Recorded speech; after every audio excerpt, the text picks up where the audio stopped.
Imagine contacting the exponential function, imaginary numbers and trigonometry एक single equation में.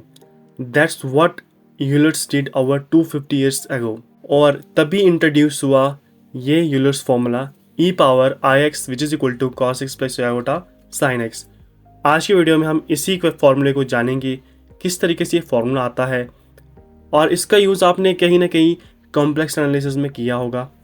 बहुत सारी थ्योरम्स इससे सॉल्व होती हैं, बहुत सारे क्वेश्चंस यहाँ से सॉल्व होते हैं. तो चलिए इस वीडियो को हम स्टार्ट करते हैं. The power series of E power x cos x and sign x. तो सबसे पहले यूलर्स ने स्टार्ट किया एक्सपेंडिंग एक्सपोनेंशियल फंक्शंस को एज अ टेलर सीरीज. दोस्तों टेलर सीरीज आपने पढ़ा होगा, होप आपने पढ़ा होगा, और अगर आपको नहीं पता तो मुझे कमेंट कर ज़रूर से बता दीजिएगा. उस पर मैं एक प्रॉपर वीडियो बना दूंगा ताकि आपको अच्छे से टेलर सीरीज समझ आए. और जहाँ तक मुझे याद है तो मैंने ये टेलर सीरीज़ फर्स्ट सेमेस्टर में पढ़ी थी, जहाँ पर चैप्टर का नाम था जनरल थ्योरम्स, और उसके अंदर बहुत सारी थ्योरम्स थी जैसे रोल्स थ्योरम थी, मीन वैल्यू थ्योरम, फिर Taylor series, Maclaurin series, then Taylor series with Cauchy's remainder. ठीक है, तो ऐसी बहुत सारी इंपॉर्टेंट थ्योरम्स थी जो हमें आगे काम आती हैं. ठीक है, तो यहाँ पर भी कॉम्प्लेक्स एनालिसिस में भी हमें टेलर सीरीज़ काम आ रही है, जहाँ पर हम अंडरस्टैंड कर सकते हैं किस तरीके से यूलर ने एक्सपैंड किया एक्सपोनेंशियल फंक्शंस को एज अ टेलर सीरीज़ और देन हमें इसका जो रिजल्ट मिला है. सो यहाँ पर e की power x which is equal to summation n equal to 0 to infinity x की power n divided by n factorial, इससे यूलर्स ने एक्सपैंड किया था. दोस्तों अगर आपको नहीं पता y 0 फैक्टोरियल इक्वल टू 1, तो उस पर मैंने एक प्रॉपर वीडियो बनाई हुई है जिसका लिंक आपको लास्ट में या फिर डिस्क्रिप्शन में देखने को मिल जाएगा.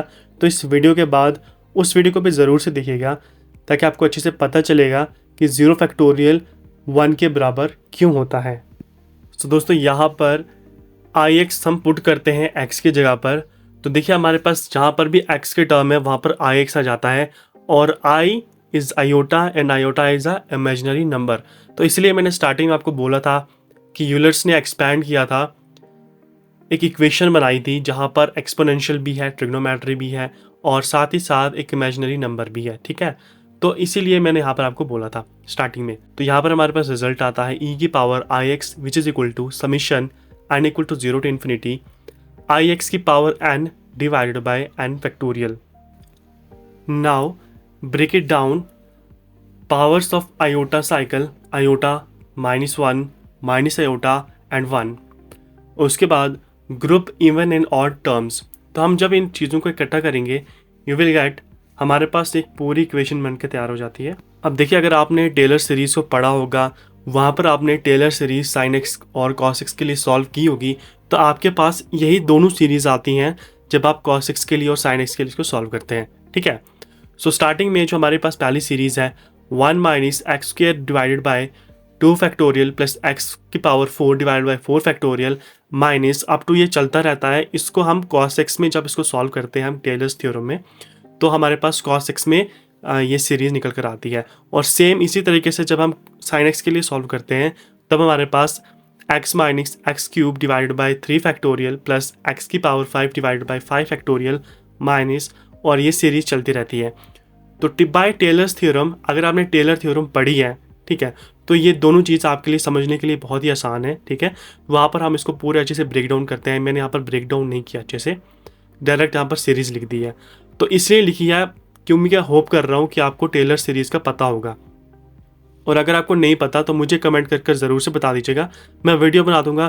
क्योंकि जब तक आप इन चीज़ों को समझेंगे नहीं तब तक आपको समझ नहीं आएगी यहाँ पर चल क्या रहा है. क्योंकि मैंने डायरेक्ट लिखा है, क्योंकि ये अगर मैं एक एक करके सॉल्व करूँगा ना कॉस एक्स के लिए साइन एक्स के लिए, तो कम से कम भी 10-15 मिनट की एक एक के लिए वीडियो बन जाएगी आपको अच्छे से समझाने के लिए.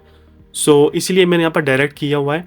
ठीक है, सो इसी तरीके से हमारे पास रिजल्ट आ जाता है e power i x equal to cos x plus iota sine x. तो कॉस एक्स स्टैंड करता है रियल पार्ट के लिए और साइन एक्स स्टैंड करता है इमेजिनरी पार्ट के लिए. सो इमेजिनरी पार्ट क्यों है, क्योंकि इसके साथ आयोटा लगा हुआ है. तो यहाँ पर मैं आपको एक बोनस हाईलाइट देना चाहता हूँ. अगर आप x इक्वल टू पाई करते हैं तो e power iota pi plus 1 equal to 0 आता है. तो इससे हम बहुत सारी इक्वेशन को सॉल्व करते हैं, बहुत सारे क्वेश्चन को सॉल्व करते हैं। इवन अगर आप कॉम्प्लेक्स एनालिसिस को पढ़ रहे हो इस टाइम, तो अगर आप एग्ज़ाम की तैयारी कर रहे हो, तो ये जो छोटी छोटी चीज़ें हैं ये काफ़ी इंपॉर्टेंट रोल प्ले करती है। तो इन चीज़ों का आपको पता होना चाहिए। एप्लीकेशंस इन रियल लाइफ, बहुत सारे लोग बोलते हैं कि मैथमेटिक्स को हम रियल लाइफ में यूज़ नहीं कर पाते, खास करके ऐसे एक्सपोनेंशियल फंक्शंस को, इन चीज़ों को। सो बहुत ही बकवास करते हैं ये लोग। तो यहाँ पर देखिए, हम इलेक्ट्रिकल इंजीनियरिंग में इसको यूज़ कर सकते हैं, जहाँ पर हमें डिस्क्राइब करना होता है AC circuits using phasors. Quantum mechanics में हम इसका इस्तेमाल करते हैं, जब यहाँ पर हमें wave functions are built using complex exponential. Signal processing में हम इसका यूज़ करते हैं, रोटेशन में हम इसका यूज़ करते हैं। ये बहुत ज़्यादा मेन रोल प्ले करता है कॉम्प्लेक्स एनालिसिस में, जहाँ पर भी हमें कॉम्प्लेक्स टास्क करने होते हैं, तो वहाँ पर हम इन चीज़ों का यूज़ करते हैं। दोस्तों, कैसे लगे आपको वीडियो कमेंट कर ज़रूर से बता दीजिएगा। और कहीं पर आपको समझ नहीं आई होगी तो कमेंट ज़रूर से कीजिएगा, मैं वहाँ पर आपको समझाने की कोशिश करूँगा, नहीं तो उस पर एक प्रॉपर वीडियो बना दूंगा। मिलते हैं दोस्तों नेक्स्ट वीडियो में। ऐसी और वीडियोज़ को देखने के लिए हमारे चैनल को भी सब्सक्राइब कर लीजिएगा। मिलते हैं नेक्स्ट वीडियो में।